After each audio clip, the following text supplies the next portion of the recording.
Voilà, nous bénissons le Seigneur, nous remercions le Seigneur pour ce matin et merci Francis et Elisabeth pour votre expérience et pour tout le travail que vous faites avec des enfants dans l'association Kids Genève. Donc merci frère Jimmy pour les diapos tout à l'heure qui montrent le travail qui est fait.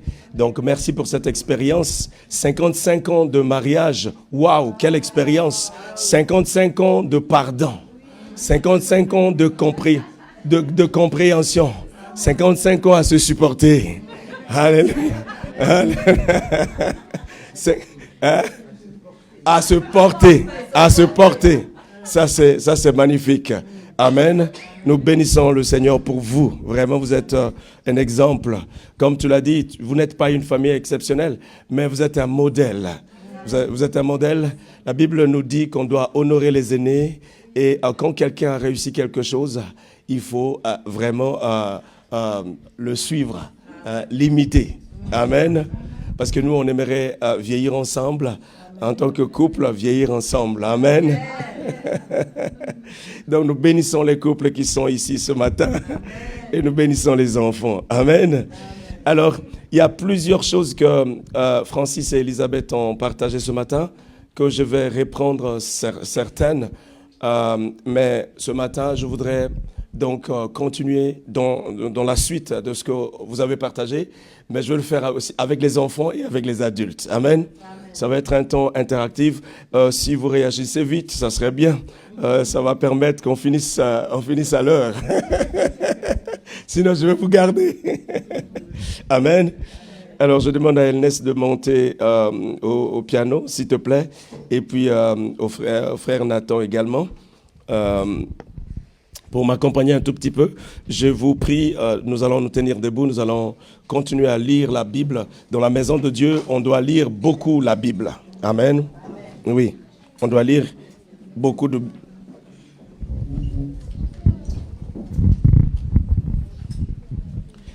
Amen. Le premier texte que nous allons prendre, il se trouve dans Genèse. Elisabeth l'a cité, mais je voudrais qu'on le lise pour que ça reste.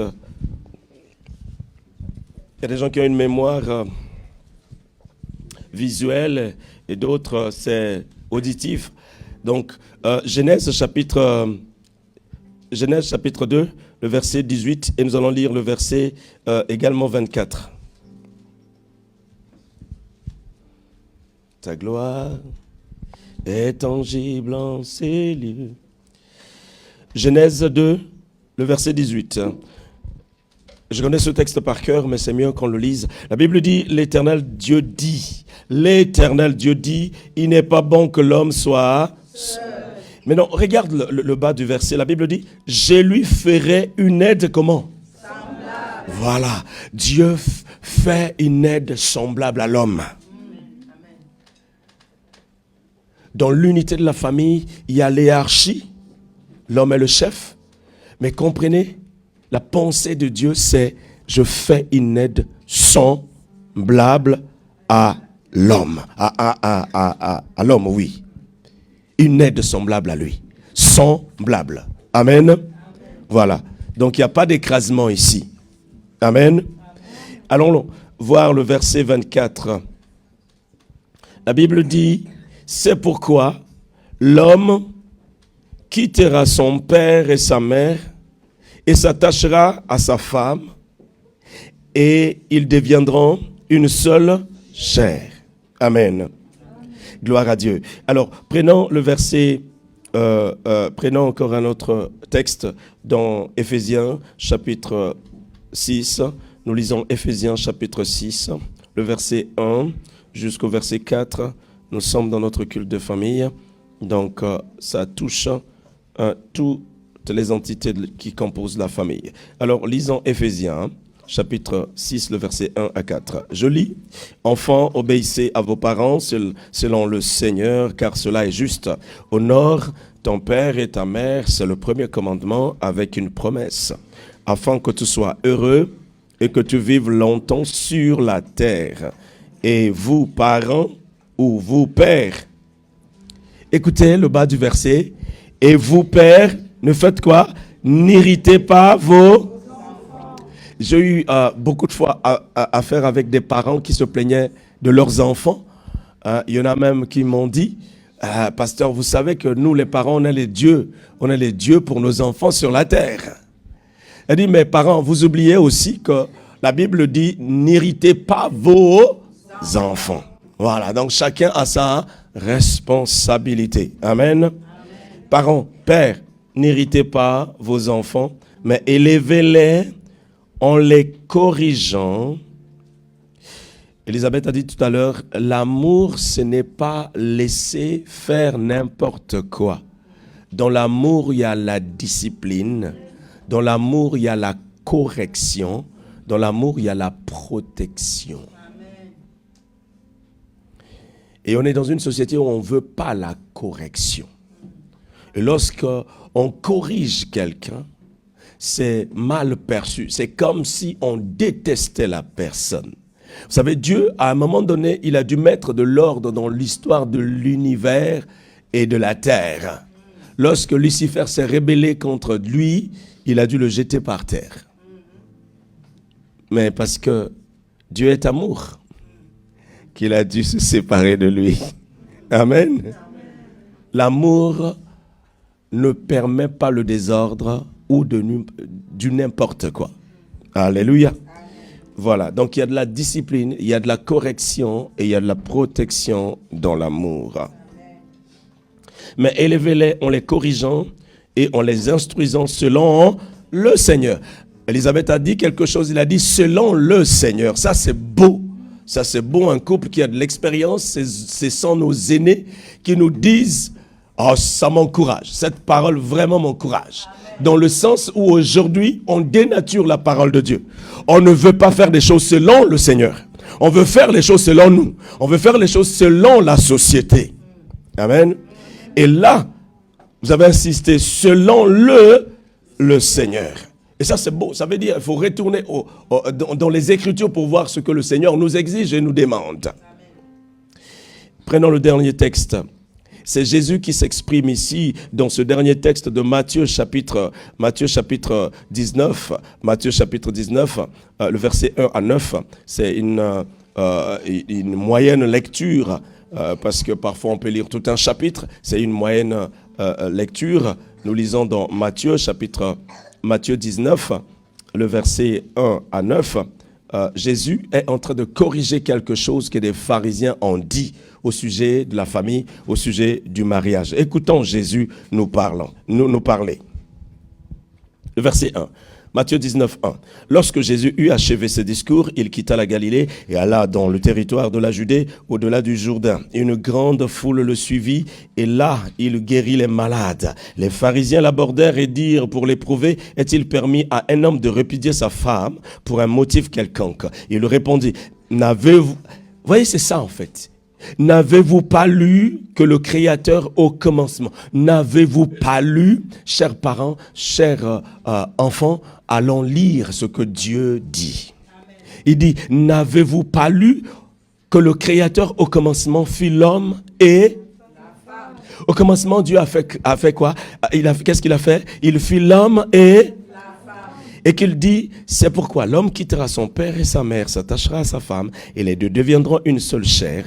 Ainsi, ils ne sont plus deux, mais ils sont une seule chair.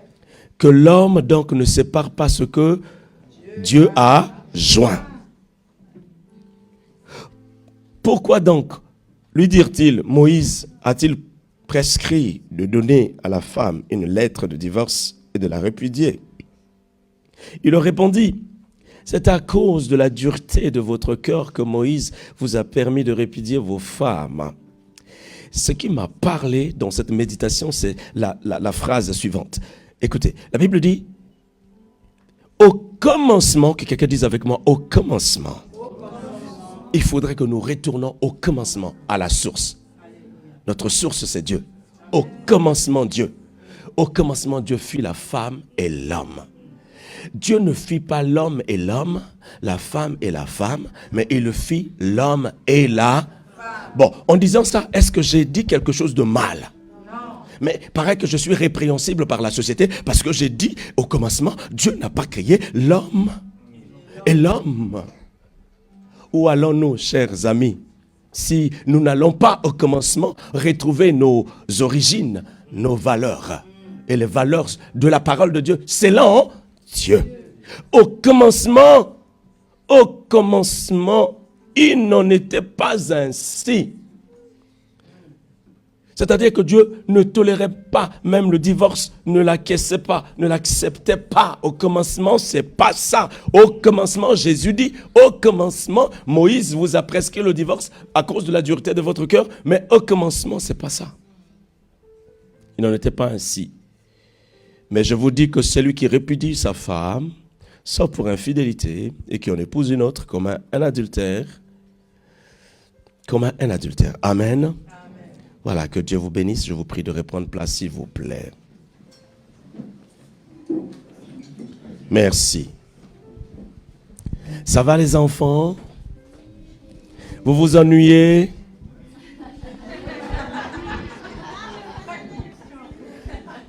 Vous vous ennuyez, les enfants? Je sais que vous... Non, ça c'est une bonne réponse. Je sais que vous avez envie d'aller sauter dans votre salle, de dessiner, de faire ce que vous aimez. Hein? C'est important. Mais là, c'est votre moment avec nous ce matin. Amen. Alors, accordez-moi quelques minutes. J'ai une question à vous poser. Vous êtes avec moi ce matin? Voilà. Vous savez quoi? Après, vous allez jouer. D'accord? Et il y aura même un gâteau à la fin. Oh, ça veut dire qu'il y a quelqu'un qui fête son anniversaire. Oh, gloire à Dieu. Amen. Une famille selon Dieu.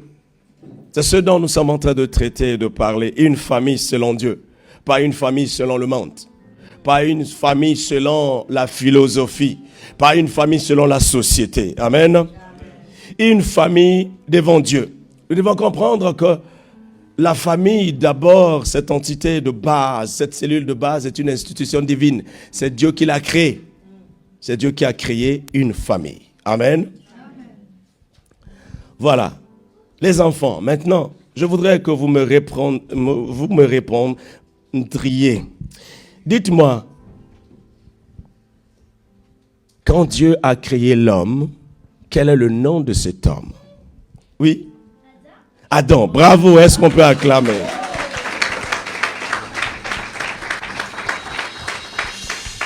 Est-ce qu'il y a un enfant qui peut m'expliquer comment Dieu a créé Adam?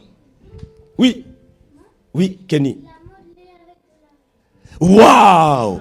Il a modelé avec de... Ça, c'est bien ça. Ça, c'est bien. Il nous enseigne, les enfants. Hein? Très bien. Il a modelé avec de l'argile. Après, qu'est-ce qu'il a fait?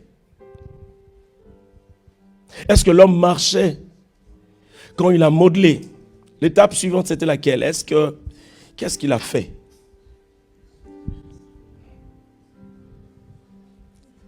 Oui? Là?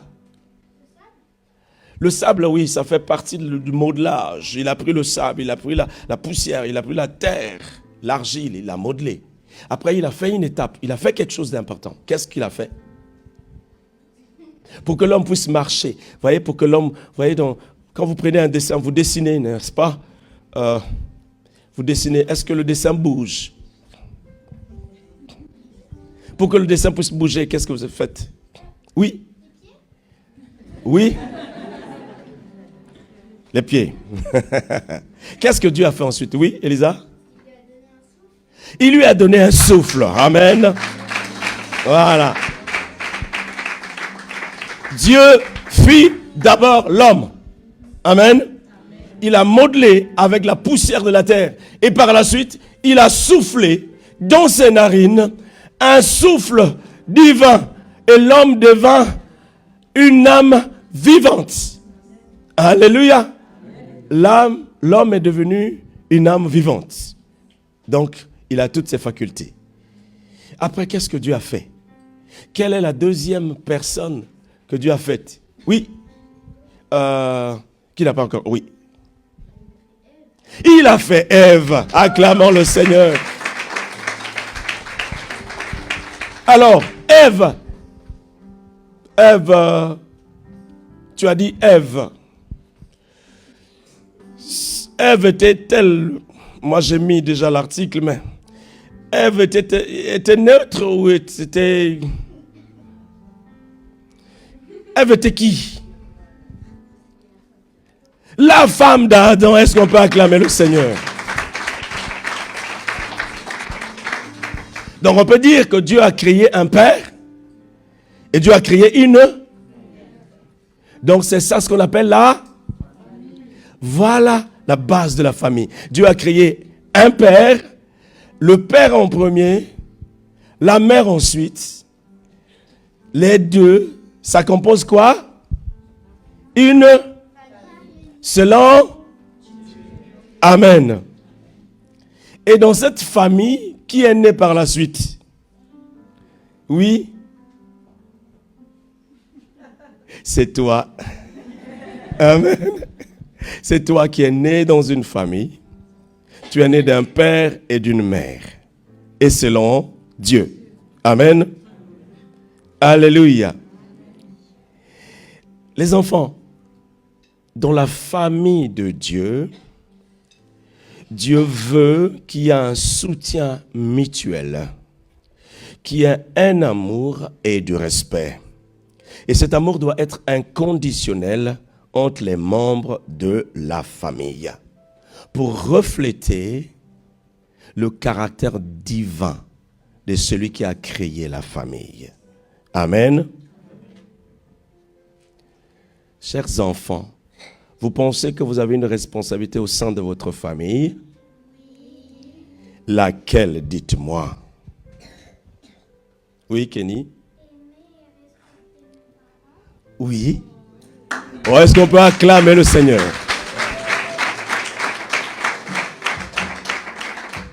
Alléluia. C'est là où je vais chuter dans cette journée de culte de famille. J'ai interagi avec des enfants. Je reviens vers tout le monde. Alléluia. Au commencement, Dieu a dit qu'il n'est pas bon que l'homme soit seul. Élisabeth l'a dit. Il n'est pas bon que la femme soit seule. La Bible dit, que l'apôtre Paul dans le livre de 1 Corinthiens chapitre 11, il dit dans le Seigneur, il n'y a point un homme sans femme, et il n'y a point de femme sans l'homme. Bien entendu, il y a des gens qui sont célibataires. Il y a des gens qui ont reçu aussi le don de célibat.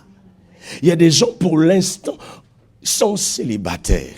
Pour X ou X raisons. Ça ne veut pas dire qu'ils ne sont pas dans une famille. Non, ils sont ou elles sont dans une famille. Alléluia. Mais nous sommes en train de parler des choses du commencement. Il fit l'homme et la femme. Pourquoi? Pour créer et pérenniser la race humaine. Alléluia. Alors, dans cette famille que Dieu a formée, Dieu a disposé des choses de telle sorte que chaque membre de la famille a une responsabilité. Ça commence par le père. Ça commence par le mari. Nous avons dit avec les enfants qu'une famille est composée d'un père et d'une mère. Alors, commençons par le père. Le père, c'est le mari. On a dit qu'il est le chef de la famille, oui. Mais la Bible dit que Marie doit aimer sa femme. Marie, aimez vos femmes. Hommes mariés, Marie, aimez vos femmes comme Christ a aimé l'Église. Alléluia. Aimez-les, protégez-les. Honorez vos épouses. Amen. La responsabilité de l'homme, c'est d'aimer sa femme comme lui-même. L'homme doit aimer sa femme comme lui-même. L'homme doit pardonner. L'homme doit être tendre. Il doit être amour envers sa femme et il doit être romantique. Mais Jésus a dit au commencement, il n'était pas ainsi, n'est-ce pas? Au commencement, qu'est-ce qui se passa? Qu'est-ce qui se passa au commencement? Ce qui se passa au commencement, quand Dieu faisait la femme, chers enfants, Adam était où? Oui. Oui, mais qu'est-ce qu'il était dans quel état? Est-ce qu'Adam assistait quand Dieu créait la femme? Kenny, aide-nous. Qu'est-ce qu'Adam faisait lorsque Dieu était en train de créer la femme? Était-il conscient? Assistait-il à l'opération? Oui, Maël. Il dormait. Alléluia, bravo. Amen. Adam faisait dodo. Il ronflait. Adam ne savait pas ce que Dieu était en train de faire. De la même façon, dans ta vie, tu traverses une période difficile, mais tu ne sais pas ce que Dieu est en train de faire. Parfois, il faut se reposer dans le repos de Dieu et laisser Dieu faire son travail. Le repos de Dieu. Il a fait tomber un profond sommeil sur Adam. Adam dormait. Il était dans les bras de Morphée. Il dormait comme un loir. Mais Dieu était en train de travailler. Lorsque Dieu a fini de travailler, de même dans ta vie, il est en train de travailler. Lorsqu'il finira de travailler, il viendra vers toi. Il te présentera le produit fini. Alléluia. Le produit fini. Alors, il a dit, et lorsqu'il a fini de travailler, alors il a réveillé Adam, l'homme Adam. L'homme Adam. Et Dieu n'a rien dit. Dieu a fini de travailler. Dieu parfois fait sa publicité par son œuvre. Amen. Il n'est pas obligé de sonner la trompette. Il n'est pas obligé de dire qu'il a fait une chose. Il te présente l'œuvre qu'il a faite. Il a présenté la femme à Adam. Et qu'est-ce qu'Adam a dit, les enfants? Là, écoutez ce qu'Adam a dit. Adam a dit, voici celle qui est l'os de mes os et chair de ma... N'est-ce pas, c'est romantique ça? Oh, il y a des hommes qui disent, je vais...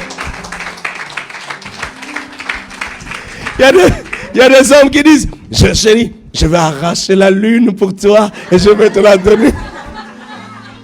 Il y a des hommes qui disent, oh ma chérie, Dieu a pris tous les étoiles du ciel, il a mis dans tes regards.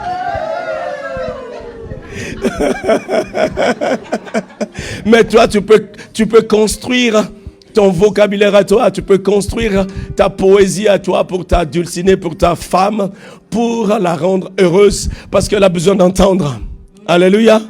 Toi, tu as besoin de voir, l'homme a besoin de voir, elle a besoin d'entendre. Alléluia. Amen. Quand elle a fini sa journée chargée, mais elle veut évacuer un peu, sois patient, prends place à ses côtés, et écoute-la. Et puis toi, renchéris en disant, chérie, tu sais, je t'aime, mais je suis avec toi, ça va bien aller, tu sais.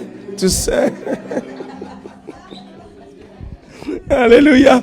Il y a une femme dans la Bible qui voulait les enfants. Il y a une femme qui voulait tellement des enfants. Les enfants, dites-moi, quelle est la femme qui voulait un enfant, qui avait dit, si tu ne me donnes pas un enfant, je meurs? Non. C'est qui? Ça, c'est un peu difficile, hein? Non, c'est pas Anne. Alors les adultes, aidez les enfants maintenant. Il y a une femme qui a dit dans la Bible. Amen. Acclamons le Seigneur pour Rachel ici.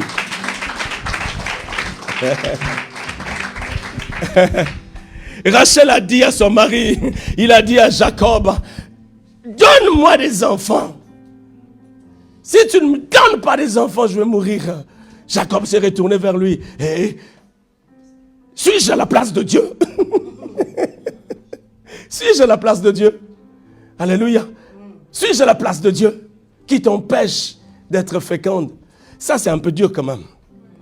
C'est pour cela que je dis, sois romantique. Dis, je comprends la situation. Mais Elkana, par contre, quand Anne cherchait des enfants, Elkana a dit à sa femme, ça c'est romantique ça, vraiment, very, very romantique. Il lui a dit, donne-moi la phrase, je ne vaux pas plus qu'un fils pour toi. Vous dites, chérie, moi seul là, je te suffis. Ne cherche pas plus. Alléluia. Elkana, son mari, lui dit, Anne, pourquoi pleures-tu? Ça, c'est romantique. Et ne manges-tu pas?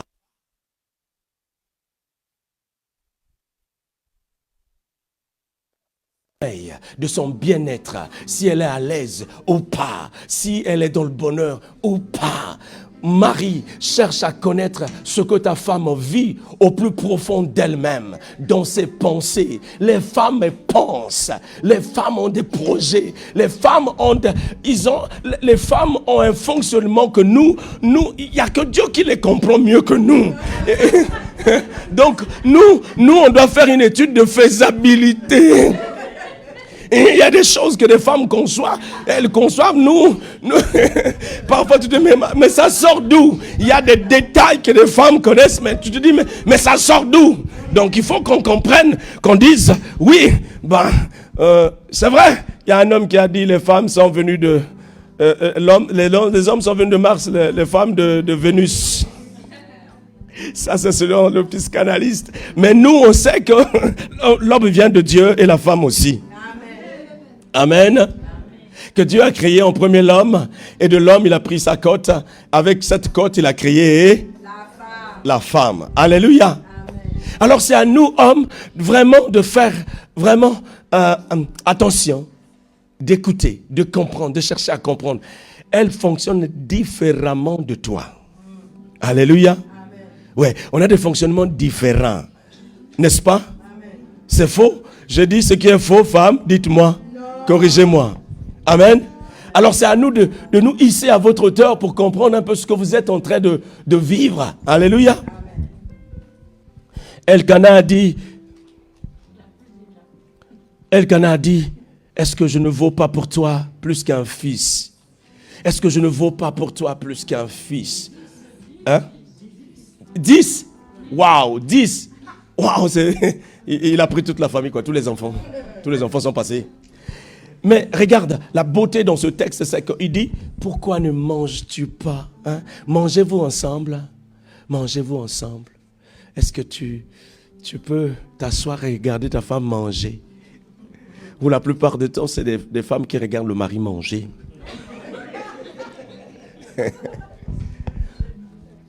Pourquoi ne manges-tu pas? Pourquoi ne dors-tu pas? Qu'est-ce qui te préoccupe? Ils dormaient ensemble. Il a constaté qu'il y avait un problème. Pourquoi ton cœur est-il attristé? Alléluia. Dans beaucoup de couples, il y a beaucoup de gens qui jouent aux façades. Ils sont mariés, ça ne cause plus. Ça ne parle pas ensemble. Il n'y a pas l'étincelle. Cette étincelle-là, cette éteinte. Je prie au nom de Jésus. Rallumer le feu dans le couple. Le feu de l'amour. Non, mais pas celui de la télé. Le feu de l'amour de Dieu. La passion l'un pour l'autre. Alléluia. Pourquoi ton cœur est-il attristé? Est-ce que je ne vaux pas pour toi mieux que 10 fils? Alléluia. Tout ce que tu as besoin, il a dit, tout ce que tu as besoin, je te le donne. Ce que j'ai, je te le donne. Ma vie, c'est toi. Femme. Amen. Marie, aimez vos femmes, comme Christ a aimé l'Église. Il s'est livré pour elle, en donnant sa vie, pour la purifier, pour la sanctifier. Celui qui aime sa femme est sage, parce qu'il s'aime lui-même. Jamais personne n'a haï son propre corps, mais il en prend soin, il le nourrit. Amen. Amen. Et femme, honorez. Honore ton mari. Respecte ton mari. Ce qui a été dit ce matin, c'est que le mariage commence en Dieu. Va chercher le mariage en Dieu. Lorsque tu l'as trouvé, mettez Dieu au centre. Et vous vivrez heureux. Vous entendrez ce genre de témoignage. 55 ans de vie commune. À se porter, à s'aimer. Ça, c'est très rare dans notre société aujourd'hui. L'amour véritable existe. Le bonheur dans le couple existe. La joie dans le couple existe. L'équilibre dans la famille existe. Mais pourvu que chaque membre de la famille prenne ses responsabilités. L'homme doit être à sa place et la femme à sa place. La femme travaille beaucoup, elle a une grande responsabilité, mais elle n'est pas là pour être écrasée. Elle est semblable à l'homme. Amen. Elle est son vis-à-vis. Mais cependant, elle doit respecter son mari, l'honorer, comme Sarah. Bon, je ne dirais pas comme Sarah parce que c'est trop... Dans notre société, on dira que cet exemple est trop fort. C'est trop exagéré. Il faut pas exagérer quand même. On est dans une société d'émancipation, il ne faut pas exagérer quand même. Appeler son mari Seigneur, mais c'est quoi ça? J'appellerai que Jésus Seigneur, pas mon mari. Mais la Bible dit Sarah aimait tellement Abraham qu'il appelait son Seigneur. Quel respect, quel amour, quelle soumission. Alléluia. Lorsque la femme est à sa place, lorsque la femme honore son mari et que le mari aime sa femme, voici le bonheur dans le couple. Amen. Il n'y aura pas de divorce. Il n'y aura pas de divorce si chacun se tient à sa place. Le divorce vient au fait que les rôles sont inversés. Les rôles sont inversés. Oui, on a monté les femmes contre les hommes. On a dit que longtemps, les hommes ont pris la place. Maintenant, il faut que les femmes prennent aussi la place. Et ça, c'est un coup diabolique, habilement ficelé, construit dans le confin de l'enfer. Le combat dans la famille, ce n'est pas l'homme contre la femme, parce que les deux sont complémentaires. L'homme sur la femme est à moitié, la femme sur l'homme est à moitié. Ils deviendront une seule chair. Jeunes gens, vous qui voulez vous marier, d'abord, priez Dieu qui vous donne l'homme de votre vie. Lorsque Dieu te donne l'homme de ta vie, il faudrait appeler Dieu à venir au centre, au milieu de vous. Amen. Et faites les fiançailles. Les fiançailles, c'est une période d'observation où vous vous observez mutuellement, pas d'un mauvais œil. Mais pour comprendre par rapport à ta destinée, est-ce que c'est la femme qui te sied? Par rapport à ta destinée, est-ce que c'est l'homme que Dieu a destiné pour toi? Et dans les fiançailles, on peut rompre. Les fiançailles ne sont pas le mariage. Les fiançailles n'est pas le mariage. Les fiançailles ne sont pas le mariage. Ce n'est pas le mariage des fiançailles. C'est une période d'observation. Ne couchez pas dans les fiançailles. Ne faites pas des enfants dans les fiançailles. Parce que là, vous avez déjà consommé l'acte interdit. Les enfants, lorsque Dieu a dit à l'homme de ne pas manger le fruit dans le jardin, c'était quel fruit? Oui.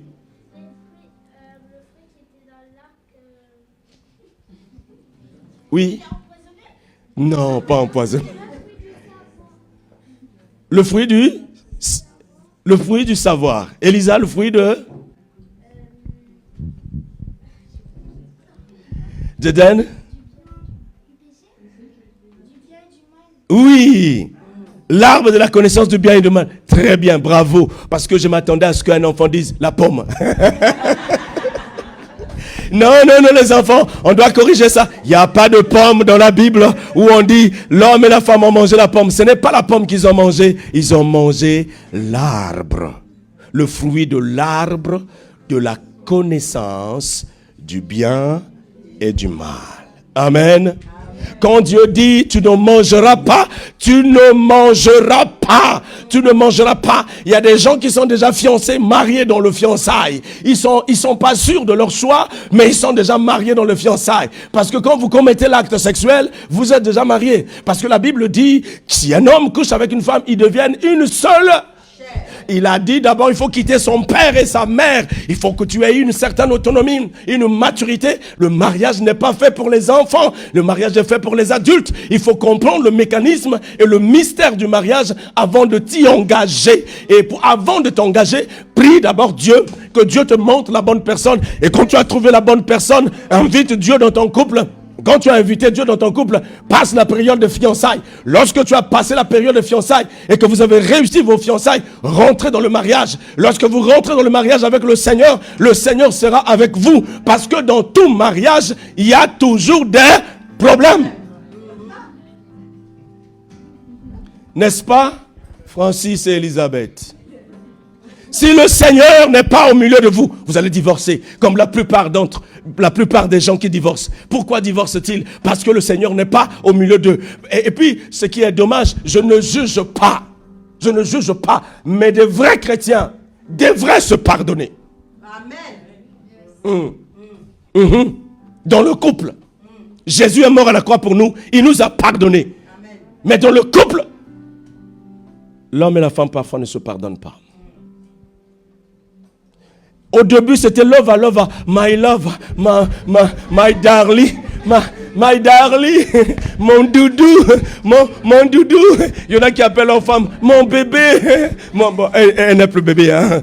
Mon bébé et tout. Et puis après, regarde celle-là. Ça devient la haine.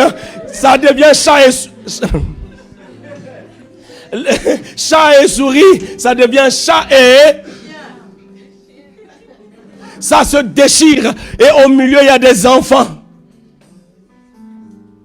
C'est ça qui est dommage. Nous sommes en train de parler de la famille selon Dieu. Voilà, la famille selon Dieu. La femme a sa responsabilité, l'homme a sa responsabilité. Il faut que l'homme se tienne sur sa responsabilité, la femme aussi, équilibre. Amen. Équilibre parfait. Amen. Voici, avant de terminer, 2 points.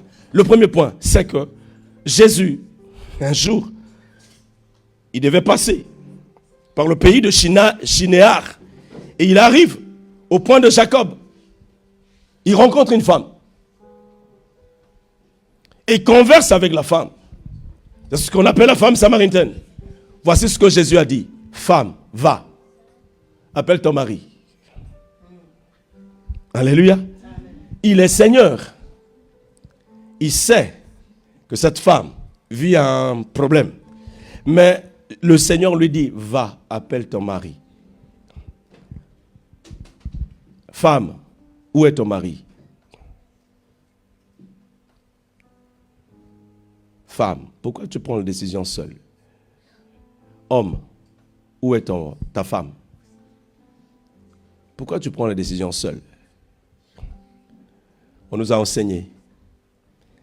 Et nous l'avons découvert vraiment à notre déception et tristesse. Beaucoup de familles chrétiennes, l'homme et la femme ne prient pas ensemble. Ils ne lisent pas la Bible ensemble. Ils ne font pas des projets ensemble.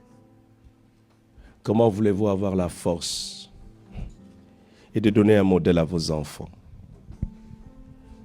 Priez ensemble. Lisez la Bible ensemble. Allez dans la même direction. Ce n'est pas l'homme tire à gauche, la femme à droite. Il y aura cassure, il y aura tension. Jésus a dit, femme, va, appelle ton mari. Elle répond, je n'ai pas de mari. Jésus dit, en cela tu as dit vrai, parce que tu as eu 5 maris. Et celui avec lequel tu es n'est pas ton mari. Amen. C'est-à-dire que cette femme avait un réel problème d'amour, d'affection. Elle cherchait l'homme idéal. Ma sœur, l'homme idéal, c'est un ange. Et ce que je sais, on ne se marie pas avec un ange. Mon frère, l'homme idéal, c'est un ange. On ne se marie pas avec un ange. Si Dieu te donne quelqu'un, que peut-être à tes yeux, tu trouves que cette personne n'est pas le rêve de ta vie, mais sache que Dieu peut te donner une personne qui est comme un diamant brut. Amen. Donne le temps à cette personne, par la grâce de Dieu. Tu vas voir comment Dieu va la tailler et elle va devenir une merveilleuse personne. Amen. Ne loupe pas une opportunité de rencontrer ton mari parce que tu t'arrêtes à son premier défaut. Parce qu'ils zozotent. Alléluia. Bon, je clôture là. Je reviens aux enfants. Les enfants. Les enfants, Voici, Éphésiens chapitre 6, le verset 1 à 4. Les enfants, qu'est-ce que Dieu demande? Qu'est-ce que Dieu demande aux enfants? Quelle est l'attitude que Dieu demande?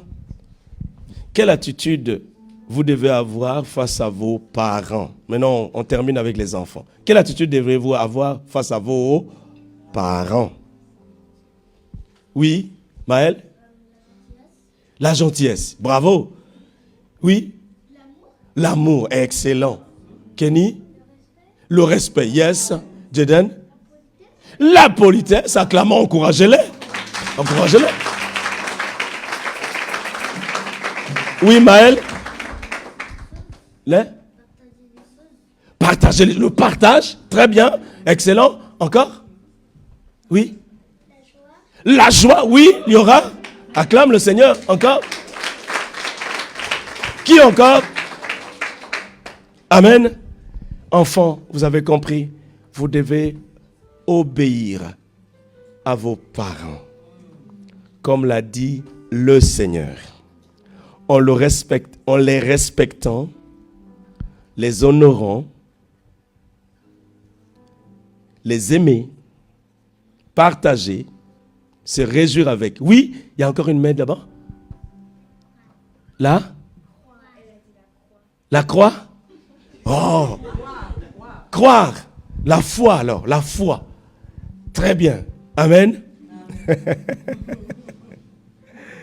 Jeunes gens, ce n'est pas l'adolescence qui doit dicter votre manière de fonctionner à l'égard des parents. Parce que nous constatons qu'à un certain âge, surtout quand les jeunes gens atteignent l'adolescence, ils deviennent un peu bizarres. Et ils me parlent des hormones. La Bible dit, afin que tu sois heureux, afin que tu sois heureux sur la terre, enfants, obéissez à vos parents. Obéissez, honorez-les. C'est le premier commandement avec une promesse. Dieu vous a fait une promesse. Nous aussi qui avons des parents, honorons nos parents afin que nous soyons heureux sur la terre. Quelqu'un veut être heureux sur la terre? Amen. Honore tes parents. Amen. Ce n'est pas parce que ta maman est devenue vieille que toi tu penses qu'elle ne vaut plus rien. Ce n'est pas parce que tes parents ont vieilli qu'à tes yeux ils n'ont plus la valeur. Dieu veut que tu les honores. Honore ton père et ta mère. C'est le premier commandement avec une promesse afin que tu sois quoi? Heureux et que tu vives une vie. Qui veut vivre longtemps sur la terre? Honore ton père et ta mère. Amen. Que Dieu vous bénisse abondamment.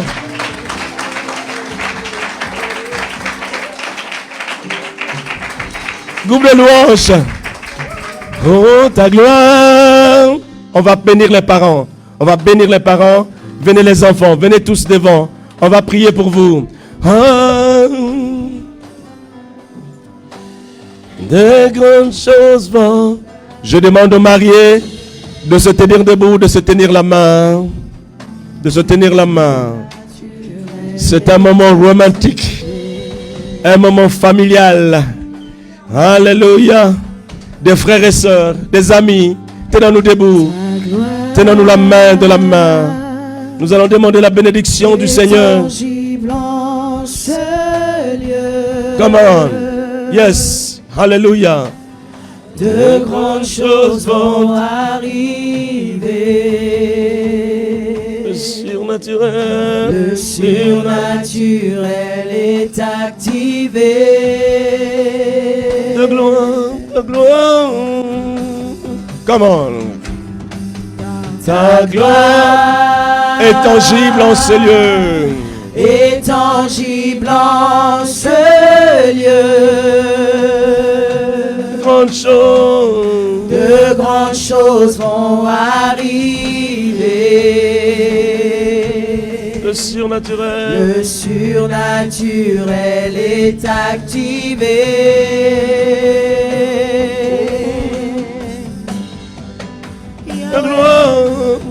Ta gloire est tangible en ce lieu. Le surnaturel. De grandes choses vont arriver. Le surnaturel atterrit en ces lieux. Le surnaturel est activé.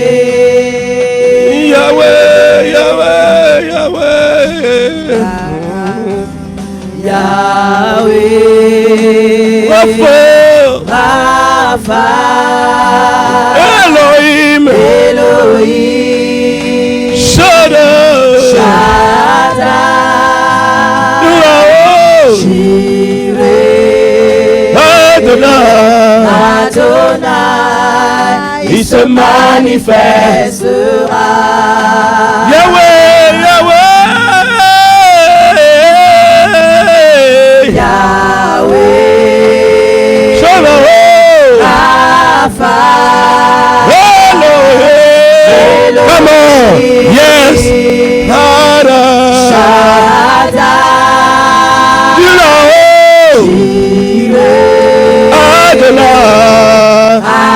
Adonai. Il se manifestera. Élevons nos voix. Bénissons ces enfants. Ils sont notre prolongement. Ils sont notre prolongement. Francis, Elisabeth, vous pouvez les toucher. Soyez bénis. Nous bénissons nos enfants. Nous bénissons nos enfants. Nous bénissons tous les enfants. Nous bénissons tous les enfants. Nous prions pour tous les enfants. Nous prions pour tous les enfants. Nous prions pour tous les enfants. Nous prions pour tous les enfants. Nous prions pour tous les enfants. Étendons nos mains. Étendons nos mains vers eux. Prions pour les enfants. Qu'ils soient protégés du système de ce monde. Du système de ce monde. Du système de ce monde. De la société actuelle. Du système de ce monde. Prions pour les enfants. Prions pour les enfants. Prions pour les enfants. Prions pour les enfants. Prions pour les enfants. Alléluia.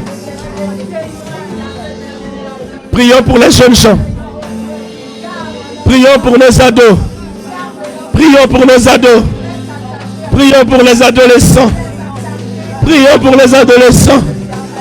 Crions à Dieu pour les adolescents qui vivent dans la foi, en honorant les parents, en respectant les parents, en étant obéissants, dociles. Prions pour les ados. Alléluia.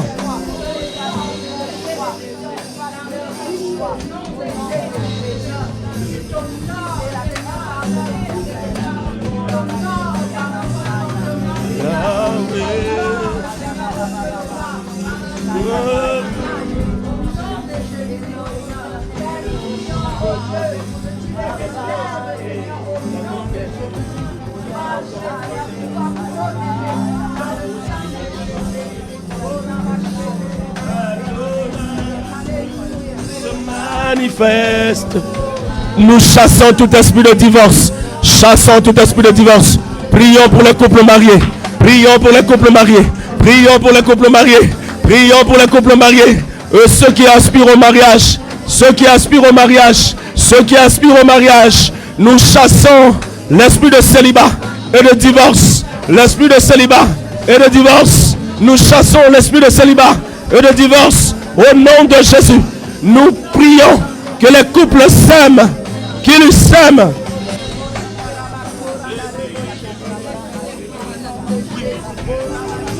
Elisabeth va passer vers vous et va prier avec vous. Nous prions pour les couples mariés. Les couples mariés. Vieillissez ensemble. Grandissez ensemble. Faites des projets ensemble. Avancez ensemble. Avancez ensemble. Alléluia. Nous chassons tout esprit de célibat au milieu de nous. Nous déclarons que les célibataires vont marier Et ils vont se marier. Ils vont se marier.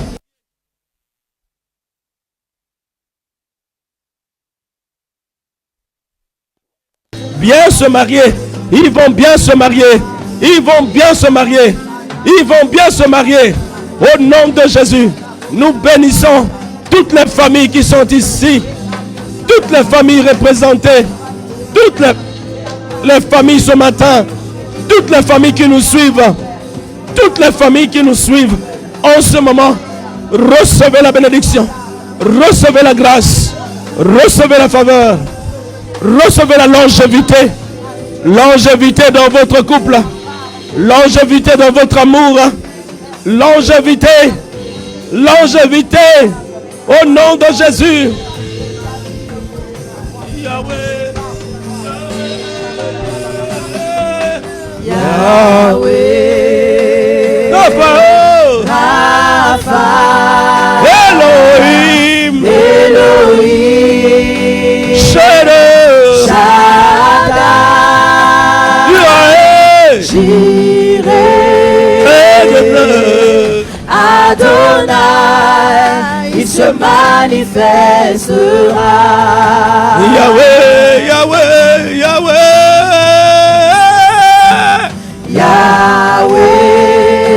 Yahweh. Rapha.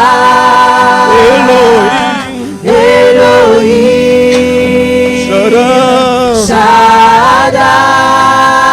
Shaddai. Jireh. Adonai. Il se manifestera. Alléluia.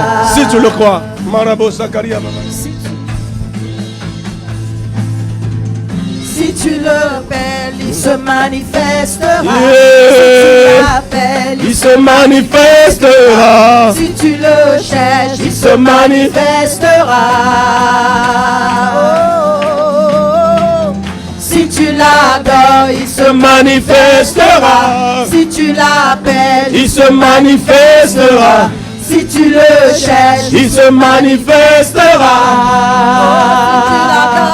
si tu l'adores, Si tu l'adores, il se manifestera. si tu l'appelles, il se manifestera. Si tu le cherches, il se manifestera. Oh, si tu l'adores, si tu l'adores, si tu l'adores, il se manifestera. Si tu l'appelles, il se manifestera. Si tu le cherches, il se manifestera.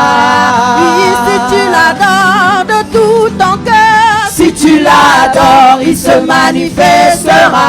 Si tu l'appelles, il se manifestera. Si tu le cherches, il se manifestera. Yahweh,